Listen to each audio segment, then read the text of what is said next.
रसीला के बच्चे स्वस्थ हो गए। उसने रमजान का ऋण चुका दिया। केवल 8 आने बाकी रह गए। रमजान ने कभी पैसे की मांग नहीं की, फिर भी रसीला उसके आगे आंखें नहीं उठा पाता। एक दिन की बात है, बाबू जगत सिंह किसी से कमरे में बात कर रहे थे। रसीला ने सुना।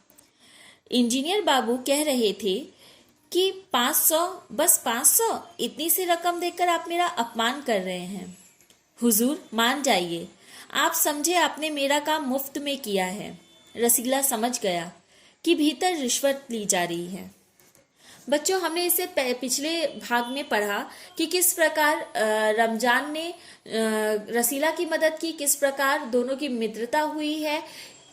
रमजान और रसीला किस तरह से अपने दुख को एक दूसरे के साथ, अपनी खुशियों को एक दूसरे के साथ बांटते हैं।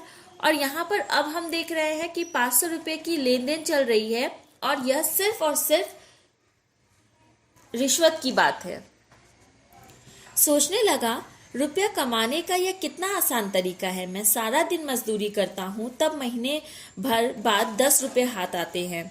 वह बाहर आया और रमजान को सारी बात सुना दी। रमजान बोला, बस इतनी सी बात? हमारे शेख साहब तो उनके भी गुरु हैं। आज भी एक शिकार फंसा है, 1000 से कम तय ना होगा। भैया, गुनाह का फल मिलेगा या नहीं यह तो भगवान जाने, पर ऐसी ही कमाई से कोठियों में रहते हैं।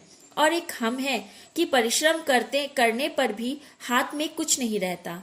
रसीला सोचता रहा, मेरे हाथ से सैकड़ों रुपए निकल गए, पर धर्म न बिगड़ा। एक एक आना भी उड़ाता तो काफी रकम जुड़ जाती। इतने में इंजीनियर साहब ने उसे आवाज लगाई। रसीला दौड़कर 5 रुपए की मिठाई ले आ। रसीला ने 4.5 रुपए की मिठाई खरीदी और रमजान को अठन्नी लौटाकर समझा कि कर्ज उतर गया। जहां पर हजारों 500 रुपए के, लाखों रुपए के लोग हेरा फेरी करते हैं, रिश्वत लेते हैं, वहां पर ये 8 आने की वजह से क्या क्या होता है बच्चों, आगे हम देखेंगे और पढ़ेंगे। इस अठन्नी ने रसीला को क्या क्या दिन दिखाए, वो आगे हम बढ़ते हैं और पढ़ते हैं। बाबू जगत सिंह ने मिठाई देखी तो चौंक उठे। यह मिठाई 5 रुपए की है हुजूर, 5 की ही है। रसीला का रंग उड़ गया। जिसने कभी ये इस तरह के झूठ फरेब का खेल ना खेला हो, स्वाभाविक है कि उसको इस तरह से जब लोग पूछे, और उसने पहली बार इस तरह की गलती कोई की थी, इस प्रकार की चोरी की थी, तो उस स्वाभाविक है कि उसके चेहरे का रंग उड़ना लाजमी था। बाबू जगत सिंह समझ गए। उन्होंने रसीला से फिर पूछा। रसीला ने वही दोहराया। उन्होंने रसीला के मुंह पर एक तमाचा मारा और कहा, चल मेरे साथ जहां से लाया है।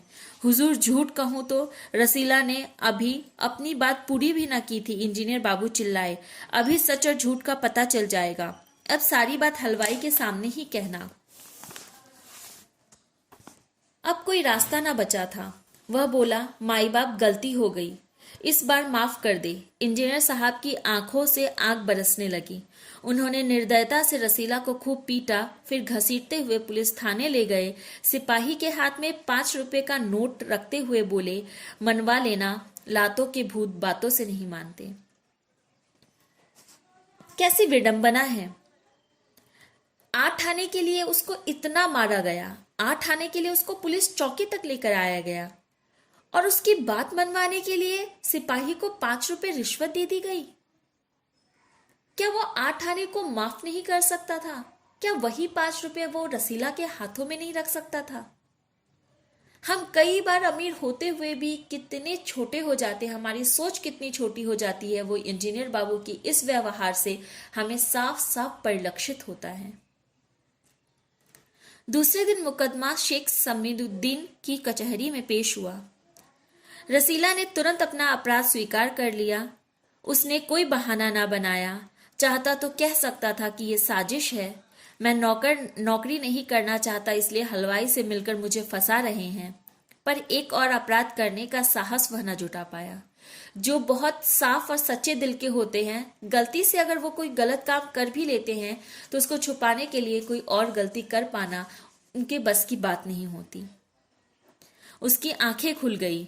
हाथ जोड़कर बोला, हुजूर, मेरा पहला अपराध है, इस बार माफ कीजिए, फिर गलती ना होगी।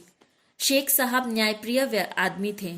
उन्होंने रसीला को 6 महीने की सजा सुना दी और रुमाल से मुंह पोंछा। यह वही रुमाल था जिसमें एक दिन पहले किसी ने 1000 रुपए के बांध कर दिए थे। बहुत बड़ा व्यंग यहाँ सुदर्शन ने समाज पर किया है। बहुत बड़ा व्यंग है बच्चों कि वो न्यायप्रिय व्यक्ति थे। ऐसे न्यायप्रिय व्यक्ति थे कि एक दिन पहले जिस रुमाल में किसी ने उन्हें 1000 रुपए के नोट बांधकर रिश्वत के तौर पर दिए थे, आज अपने न्यायी व्यक्तित्व के वजह से वो फैसला सुनाने के बाद उसी रुमाल से मुंह पोंछते हैं। कितना कड़ा और घिनौना व्यंग है ये एक समाज के ऊपर। किस तरह से लोग इतने नीचे गिर सकते हैं जहां एक गरीब को इस तरह की सजा सुनाई जाती है और अमीर इतना सब रिश्वत लेने के बाद, इतनी चोरी चकारी करने के बाद आराम से मखमल के गद्दे पर सोते हैं। फैसला सुनकर रमजान की आंखों में खून उतर आया। सोचने लगा, यह दुनिया न्याय नगरी नहीं, अंधेर नगरी है। चोरी पकड़ी गई तो अपराध हो गया। असली अपराधी बड़ी बड़ी कोठरियों में बैठकर दोनों हाथों से धन बटोर रहे हैं। उन्हें कोई नहीं पकड़ता। रमजान घर पहुंचा। एक दासी ने पूछा, रसीला का क्या हुआ? 6 महीने की कैद। अच्छा हुआ, वह इसी लायक था। रमजान ने गुस्से में कहा, यह इंसाफ नहीं, अंधेर है। सिर्फ एक अठन्नी की ही बात थी। रात के समय जब 1500 के चोर नरम गद्दे पर मीठी नींद ले रहे थे, अठन्नी का चोर जेल की तंग अंधेरी कोठरी में पछता रहा था। यह हमारे समाज का एक कड़वा सत्य है बच्चों कि बड़ी बड़ी चोरियां करने वाला, बड़े बड़े अपराध करने वाला खुलेआम घूमता है, रात को मखमली गद्दे पर आराम से सोता है। और इस तरह के छोटे छोटे चोर जो इस तरह अपनी गरीबी के कारण बेबस होकर कुछ गलती कर देते हैं, उनको इस तरह से सजा मिलती है और वो इस तरह से अपना जीवन यापन करते हैं।